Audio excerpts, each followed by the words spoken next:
Hi, I'm Roxy, and today I'm going to show you the procedure I followed when I made this.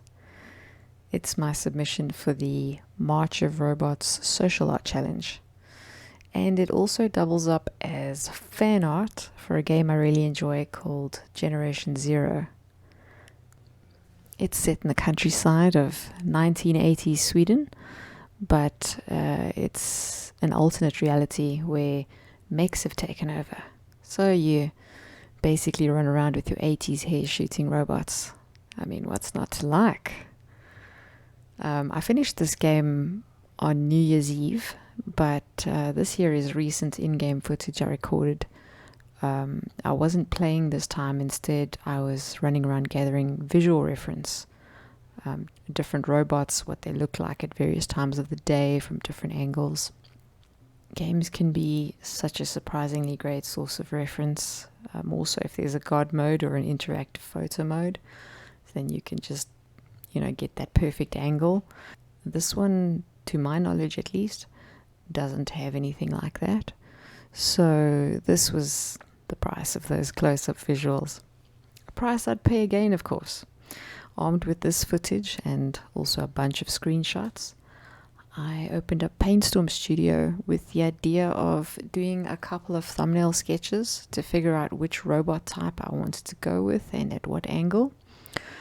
At the end of the second sketch, I got a bit lazy and convinced myself the first sketch was fine. Maybe sketch 3 or 4 would have been better. Guess we'll never know. But hey, life is short. Sometimes you just got to go with the first sketch. If you're a graphic designer and you just watched me drag that thumbnail bigger, you probably had a nervous tick. But I promise it doesn't matter if it pixelates, because I'm going to paint over it anyway. By the time I'm done, not one of these original pixels will remain. Just think of it as a base coat or primer of sorts. Before we continue with the painting, I want to take you on a little diversion to my bookcase to show you where the style inspiration came from. The top shelves here are filled with awesome art and mythology books. Got some masters here like Salvador Dali, classic and contemporary art, loads of mythology books. Some classic Brian Froud, including Lady Cottington's Pressed Fairies.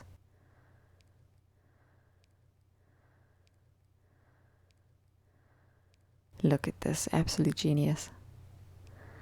These two are collector's edition art books for Diablo 3 and its expansion. This is a collector's edition for Skyrim art book. This is a really great book for sci-fi environments. So loads of inspiration here, but today there is one in particular I want to show you. This is the art of Francis Tsai. He was a comic book and concept artist. He did work for Marvel, Wizards of the Coast, Imagine FX, did a bunch of concept art for games.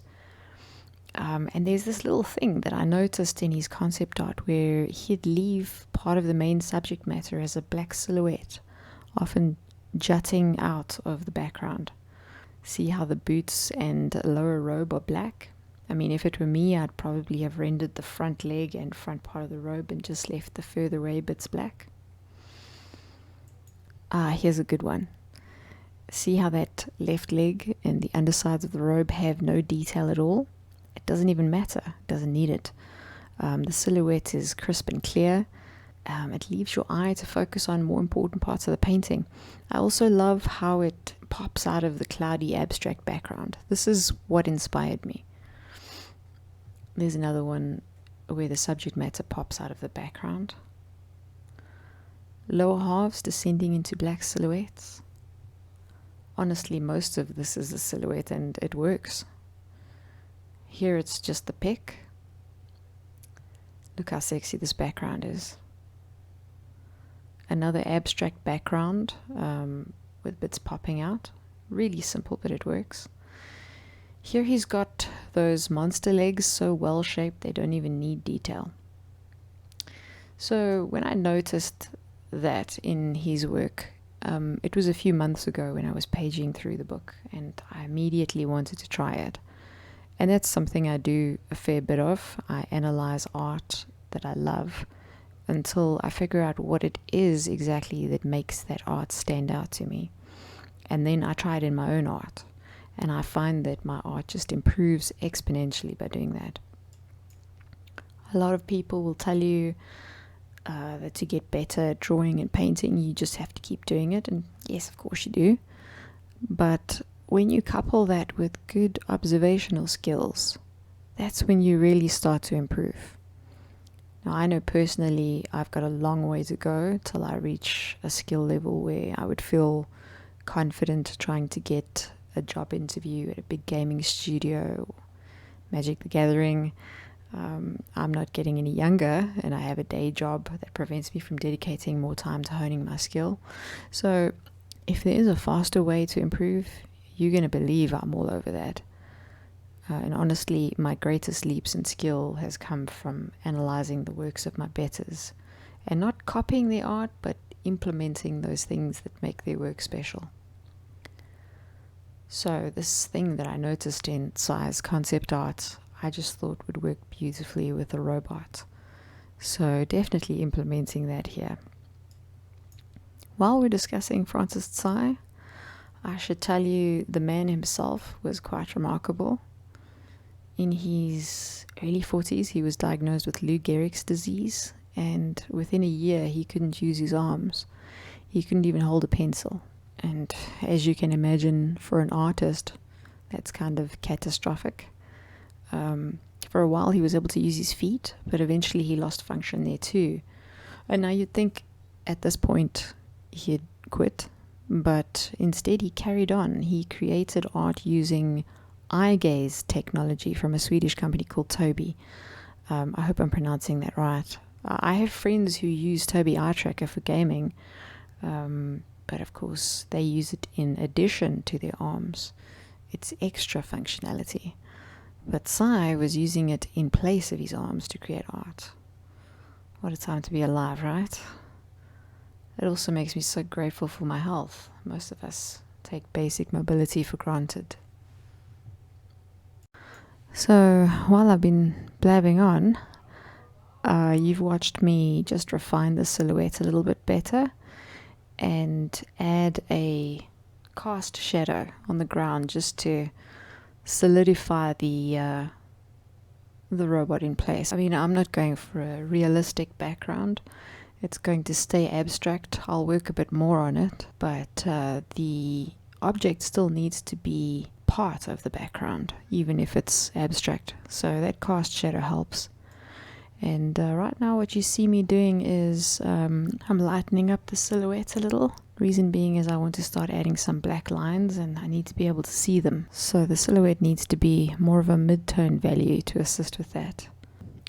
What I've done now is I've saved the PaintStorm Studio document as a PSD file, which allows me to import it into Corel Painter. Corel Painter is my favorite tool for line work. I've made so many brushes in Corel Painter for sketching. I'll actually leave a link in the description if you want to download some. So I'm basically just using a black sketch pencil to mark in a little bit of definition between the robot's planes and joints. I'm also adding some cables and just a few highlights. And here I am back in PaintStorm Studio. So basically you'll see me do this a few times during the course of this video. When I'm doing line work, I'm doing it in Corel Painter. Not that there's anything wrong with PaintStorm Studio, I just haven't taken the time to set up decent sketching brushes. And when I'm painting, I'm doing it in PaintStorm Studio because it has no brush resize lag, whereas Corel Painter does, and I can't paint like that. So here I'm just putting a few lighter tones down, and my thinking is I'm looking at each panel and the cast shadow that I've drawn and keeping in mind where the light is coming from. So in this instance, I guess it's coming from above left from the front. So every decision that I make Actually, now is a good time to show you the reference that I ended up using. This is a screenshot still from that footage you saw me taking earlier in Gen Z. And you'll see the lighting is completely different to what I'm using here. And that's okay, because all I really wanted from the reference is the shapes. Lighting you can invent, just decide on where the light's coming from and paint each panel and each shadow with that in mind. And that's what I'm doing. So I'm starting to introduce a bit of color here. I decided to make the robot orange. And if you've watched a bunch of YouTube videos from other artists or you've studied art, I'm sure you've heard the idea of warm highlights and cool shadows and vice versa. So I'm kind of implementing that here because the highlights are catching the sun, so obviously they will show the color of the robot. And in the shadows I'm kind of making them a little blue, just improving the cast shadow a little bit. At the points where the robot actually touches the ground, that will be the darkest part of the shadow, and then it starts to fade off as the robot limbs distance to the ground increases. Here I'm adding my signature, but I'm not quite done yet. Just getting it in place. Now what I'm doing is going around and cleaning up the sketch. So where I was slapping on colors with want and abandon, I'm using an eraser just to clean up the messy brushwork.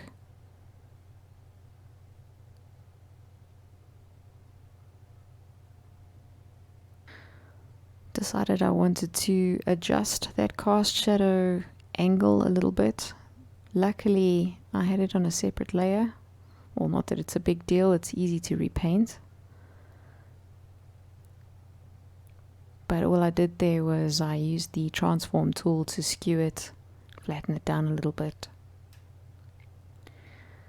Back in Corel Painter, I decided it could do with a lot more line work and a couple more details. Now I wanted to add those red lights that you saw in the reference, so doing that on a separate layer. Of course that light is casting itself onto the ground, and doing that in a separate layer too. When I'm doing lighting, what I tend to do is play around with the adjustment layers rather than paint directly onto something. You can tend to get a more natural look.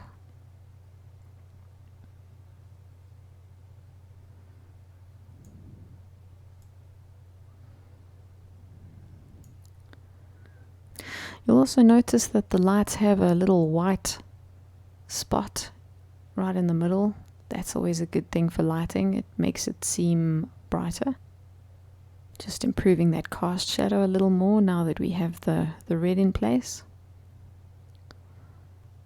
Playing around with the background colors there, lightening it up a bit, because I felt like the robot was blending in a little bit too much to the background. Adding some more blue. I'm going to tone that down, but trying a couple of different blues and a couple of different adjustment layers to see what looks nice. And I'm also using textured brushes that I've created, which creates a nice kind of halftone comic book type of look. Finally adjusting the background a little more, I thought to myself it could look better if the lines that the paintbrush made were the opposite direction, almost like light rays. And there we go, there's the final piece. Hope you enjoyed the video, hope you got something out of it. If you did, I'd be much obliged if you left a like and subscribe. Until the next video, God bless.